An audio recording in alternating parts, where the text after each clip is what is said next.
Mahal na presyo kanabono asin petrolyo agrangay kan mga paraoma sa Camarines Sur.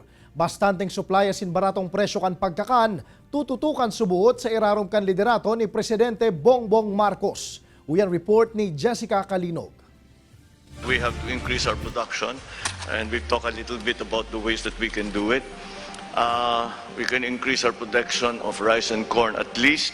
Iniyan naging mga pahayag ni President Ferdinand Bongbong Marcos Jr. sa pinakainot niyang Executive Committee meeting como Secretary kan Department of Agriculture. Mauot niya kaya na masyertong preparado ang nasyon en kasong magkaigwanin krisis sa pagkakan. Dakulang tabang daangani ini para sa mga paraoma arog ni Elmer Villar. Sulamenteng hagad niya, day naman pagbabaan ang presyo kan bagas. Oras kaya na mangyari ini, urog man na mababa ang presyo kan paroy. Alangan man kitang magpara import bagakan bagas, pero yan man lang digdi sa to ang produkto. Kaso langan iba day nagbuburog takta. Iyan ang mahalang ko yan ning krodo, ang abono. Saro pa sa mga pigtawan doon kan presidente, ang pagkakaigwanin supesyenteng supply asin baratong pagkakan sa nasyon. Nahihiling kan 74 anyos na sinanay Celia, ang dakulang kagianang dara kaini sa mga arog niya na sakit sa buhay. Alagad sana, magkaigwaman subuot nin aumento sa sahod kan mga obrero.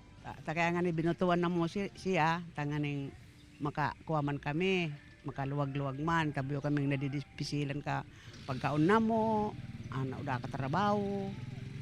Kailangan so mga sweldo man kintanang rugang-rugangan man. Mas magayon na kung araw ka ng gibo niya. Tutukan niya ang pag barato kang nasakitan na bagang tao, puro na sa ngayon mahal ang barakalon. Sigun kay Lovelia Guarin, Information Officer kan DA Bicol, pag-abot sa produksyon nin bagas, mayo nin problema ang Bicol Region. Sa datos kay akan ahensya, nasa 113% rice sufficient man ang rehiyon sa presente. Sa DA Rice Program sa Bicol, ay hindi naman po ito malayong ma-achieve kasi patungo naman po talaga tayo doon. Ang mga existing programs po natin ay patungo talaga sa makamit yung tinatawag nating food sufficiency. Pag-abot sa pagbarato kan mga barakalon, iyo ini ang medyo masasakitan pang gibuhod. Halangkaw pa kaya ang cost of production sa ngunyan, darakan pandemya asin krisis sa petrolyo.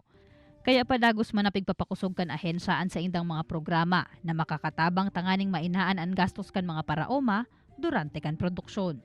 Kaibanan si Gerald Gandia, Jessica Kalinog, Balitang Bicolandia.